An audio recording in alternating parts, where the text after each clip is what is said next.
Yeah. Will I keep that for the live? Yes, definitely.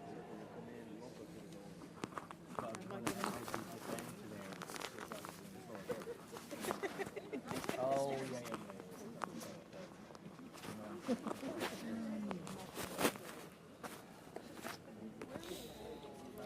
the absence of sit-downs might be slightly easier explained. Yeah, yeah. I was just wondering about that. Didn't do any, no? Scheduled nothing between 2 o'clock Friday and 2 o'clock Sunday. Had to be asked to do a doorstep on Saturday and then arranged it so late after the rugby that it's really trying.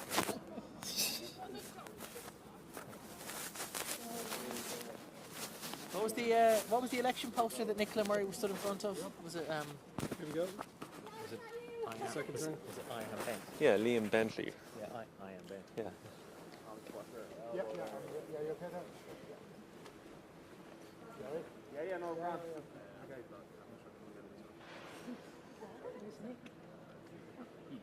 I guess it was Mr. Dick. Okay, here we go. What's the whole caboodle?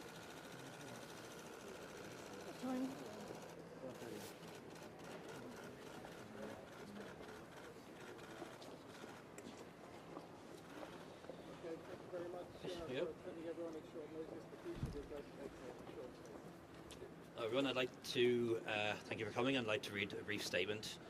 I've had the privilege to serve for the past 20 years as a public representative, 13 as a member of cabinet, 7 as leader of my party, and most of those as Taoiseach of this great country.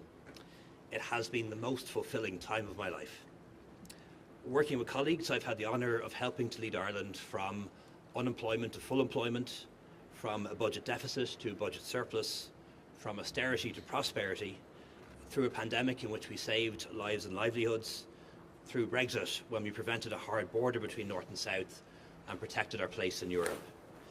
I'm proud that we've made the country a more equal and more modern place when it comes to the rights of children, the LGBT community, equality for women and their bodily autonomy. More recently, we've led the country through an inflation and cost of living crisis, the worst of which is now thankfully behind us. We've made significant steps towards affordable childcare and universal healthcare, making access to both more affordable for more people. We've made work pay better, with the implementation of a national living wage, statutory sick pay, lower personal taxes, improved family leave, allowing parents to spend more time with their children in those crucial early years. I'm happy that during my time as Taoiseach we were able to honour my commitment to double spending on the arts, culture and sport. This is making a real difference now and will continue to do so into the future, fostering and assisting the artists and the sportsmen and women of the future.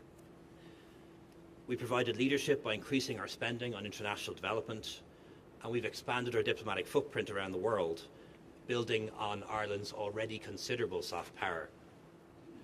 The National Broadband Plan is underway, bringing fibre-based internet connections to every home, school, business and farm and community in Ireland, which the critics said shouldn't be done. We've established the technological universities and the Rural Development Fund, and since 2011 we've quadrupled overall annual investment in public infrastructure. That's meant considerably more investment in priorities like housing, healthcare facilities, school buildings and climate action. And I am deeply proud that we as Irish people welcomed over 100,000 Ukrainian refugees to our shores when they needed our protection, notwithstanding the challenges this brings. In my time as Taoiseach, we reduced consistent poverty and income inequality. Housing construction has more than doubled, with 500 people becoming homeowners each week for the first time, the highest number in almost 2 decades. Of course, there are areas in which we have been much less successful, and some in which we have sadly gone backwards. But I hope you'll forgive me if I leave it to others to point them out on a day like this. They will receive plenty of airtime and column space. When I became party leader and Taoiseach back in June 2017, I knew that one part of leadership is knowing when the time has come to pass on the baton to somebody else, and then having the courage to do it. That time is now. So I am resigning as President and Leader of Fine Gael effective today, and will resign as Taoiseach as soon as my successor is able to take up that office. I've asked our Party General Secretary and Executive Council to provide for the new leader to be elected in advance of the Ardèche on Saturday, April 16th, thus allowing a new Taoiseach to be elected when the Dáil resumes after the Easter break. I know this will come as a surprise to many people and a disappointment to some, and I hope at least you will understand my decision. I know that others will, how shall I put it, cope with the news just fine. That is the great thing about living in a democracy. There's never a right time to resign high office. However, this is as good a time as any. Budget 2024 is done. Negotiations have not yet commenced on the next one. The institutions of the Good Friday Agreement are working again, and our trading relationship with the UK in the post-Brexit era is settled and stable. The new Taoiseach will have a full 2 months to prepare for the local and European elections, and up to a year before the next general election. My reasons for stepping down are both personal and political. I believe this government can be re-elected, and I believe my party, Fine Gael, can gain seats in the next Dáil.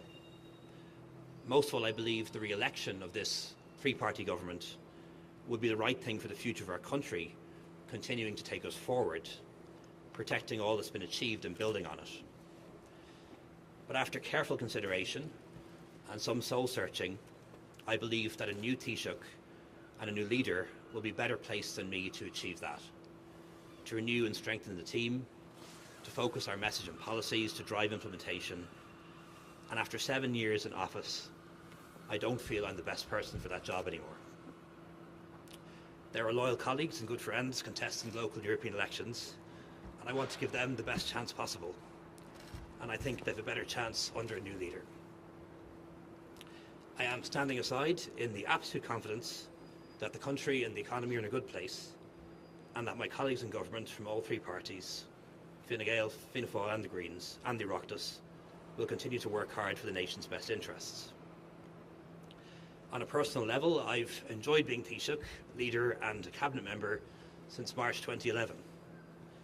I've learned so much about so many things, met so many people who I'd never got to meet, been to places I would never have seen, both home and abroad. And I am deeply grateful for it. And despite the challenges, would wholeheartedly recommend a career in politics to anyone who's considering it. However, politicians are human beings and we have our limitations. We give it everything until we can't anymore, and then we have to move on. I will of course continue to fulfil my duties as Taoiseach until a new one is elected, and will remain as constituency TD for Dublin West. I know inevitably there'll be speculation as to the quote-unquote real reason for my decision. These are the real reasons. That's it. I have nothing else lined up. I have nothing in mind. I have no definite personal or political plans. But I'm really looking forward to having the time to think about them. I'd like to take this opportunity to thank my party, my coalition partners, particularly Micheál and Eamon, my constituents, colleagues and staff for their loyalty and their phenomenal work, and I'm going to thank them all in person in the near future. Most of all, I want to finish by thanking the people of Ireland for giving me the opportunity to serve them, and I promise I'll keep working for Ireland and my community in any way I can in the future. Thank you very much.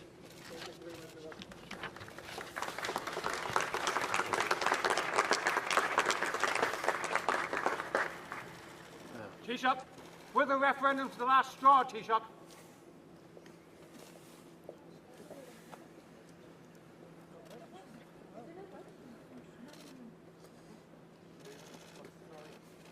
about that. That's a complete lie. You take questions. We definitely told those questions, yeah. That's great.